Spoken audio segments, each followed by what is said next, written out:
دنیا میں ایک ایسا بھی آئی لینڈ ہے جہاں پر صرف اور صرف 50 یا اس سے بھی کم لوگ رہتے ہیں، اور یہ آئی لینڈ پیسیفک اوشن میں دو ممالک نیوزی لینڈ اور پیرو کے درمیان میں واقع ہے۔ اس آئی لینڈ کا نام ہے پٹکیران آئی لینڈ۔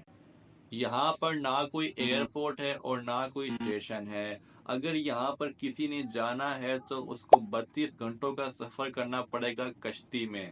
اور ایسا بھی نہیں ہے کہ اس آئی لینڈ پر کوئی بندرگاہ ہو جہاں پر کشتیاں آتی اور جاتی رہتی ہوں۔ یہاں پر چند مہینوں میں صرف ایک بار کشتی آتی ہے کھانا پہنچانے کے لیے، یا پھر یہاں پر کسی نے گھومنے پھرنے آنا ہو۔ اب سوال یہ پیدا ہوتا ہے کہ اگر یہ جگہ آبادی سے اتنی ہی دور ہے تو یہاں پر یہ 50-40 لوگ جو ہیں وہ رہتے ہی کیوں ہیں؟ اس کے پیچھے بھی ایک کہانی ہے۔ 1978 میں ایک برطانوی نیوی کا جہاز جس کا نام باؤنٹی تھا، وہ تاہیتی سے کیریبین جا رہا تھا ایک مشن پر۔ مشن یہ تھا کہ ایک بریڈ فروٹ نام کا پھل ہوتا ہے تاہیتی میں، وہ پھل بہت سستا ملتا ہے۔ تو ان لوگوں کو وہ پھل تاہیتی سے کیریبین لے کر جانا تھا، کیریبین کے قیدیوں کی خوراک کے لیے، تاکہ ان کو کوئی ایکسٹرا خرچہ نہ کرنا پڑے ان کی خوراک پر۔ اب جب یہ لوگ تاہیتی سے کیریبین جا رہے تھے تو بیچ میں کچھ لوگ خوش نہیں تھے تاہیتی کو چھوڑنے کے لیے، کیونکہ تاہیتی میں زندگی گزارنا بہت ہی آسان تھا کیریبین کے مقابلے میں۔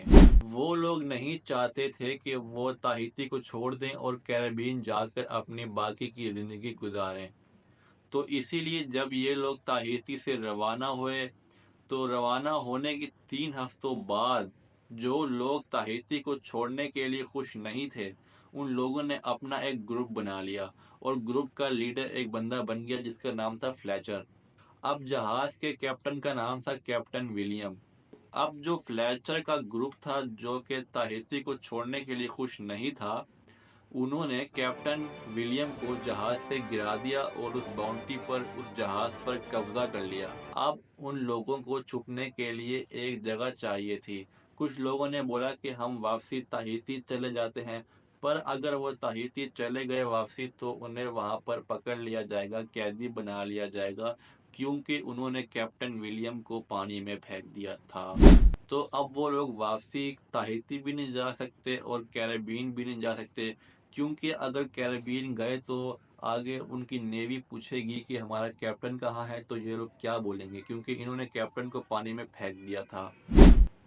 تو ان لوگوں کو چھپنے کے لیے ایک جگہ چاہیے تھی، تو جہاں پر یہ لوگ اس وقت موجود تھے اس جگہ کے قریب ایک جزیرہ تھا۔ یہ لوگ اس جزیرے پر اتر گئے اور ان لوگوں نے اس جہاز کو جلا دیا تاکہ کوئی نام و نشان یا ثبوت باقی نہ رہے۔ تو اس طرح اس آئی لینڈ میں رہائش کا آغاز ہو گیا۔ اب یہاں پر کئی اور سوال بھی اٹھتے ہیں کہ اگر اس جزیرے پر لوگ رہتے ہیں تو وہ اپنی زندگی کیسے گزارتے ہیں؟ کیا وہاں پر کھانے پینے کے وسائل ہیں؟ کیا وہاں پر اسکول ہیں؟ کیا وہاں پر انٹرنیٹ ہے؟ کیا وہاں پہ گھر ہیں؟ تو میں آپ لوگوں کو بتا دوں کہ اس جزیرے کا اپنا ایک چھوٹا سا انٹرنیشنل اسکول ہے جو کہ نیوزی لینڈ سے کنیکٹڈ ہے، اور اس آئی لینڈ پہ سیٹلائٹ کے ذریعے انٹرنیٹ بھی آ جاتا ہے۔ اب انٹرنیٹ ایسا نہیں کہ وہاں پہ یوٹیوب پہ ویڈیو چل رہی ہے، انسٹاگرام پہ اسکرولنگ چل رہی ہے، واٹس ایپ چل رہا ہے، وہاں پر صرف واکی ٹاکی سے بات ہوتی ہے۔ وہ جو بچے اسکول میں پڑھتے ہیں وہ نیوزی لینڈ کے ٹیچروں کے ذریعے تعلیم حاصل کرتے ہیں، واکی ٹاکی کے ذریعے وہ واکی ٹاکی سے بات کرتے ہیں ان سے، اور ان سے وہ بہت کچھ سیکھتے ہیں اور یہاں پر پڑھتے ہیں۔ اور اس آئی لینڈ پر کافی پھل ہیں جو وہ لوگ کھانے کے لیے استعمال کرتے ہیں۔ اس کے علاوہ وہاں پر کشتی بھی آتی ہے مہینے بعد جو کہ ان کو کھانا سپلائی کرتی ہے۔ تو اس طرح وہ لوگ اپنی زندگی گزار رہے ہیں۔ نہ وہاں پہ کوئی بڑا شہر ہے، نہ وہاں پہ کوئی گاؤں ہے۔ وہاں پہ سارے لوگ ایک دوسرے کو جانتے ہیں، وہ بھی ان کے نام سے، کیونکہ وہاں پر گنتی کے لوگ ہیں اس لیے وہ سب ایک دوسرے کو جانتے ہیں، وہ بھی ناموں سے۔ اس کے علاوہ وہاں پر ایک میڈیکل سینٹر بھی ہے جہاں پہ بیسک میڈیسن ملتی ہیں، لیکن اگر اس کے علاوہ کسی کو ہیلتھ ایمرجنسی آ گئی تو اس کا بچنا مشکل ہی ہے، کیونکہ وہاں پر کوئی بھی ہاسپٹل یا کوئی ڈاکٹر نہیں ہے، اسی لیے وہاں پر زندگی گزارنا بہت ہی مشکل ہے۔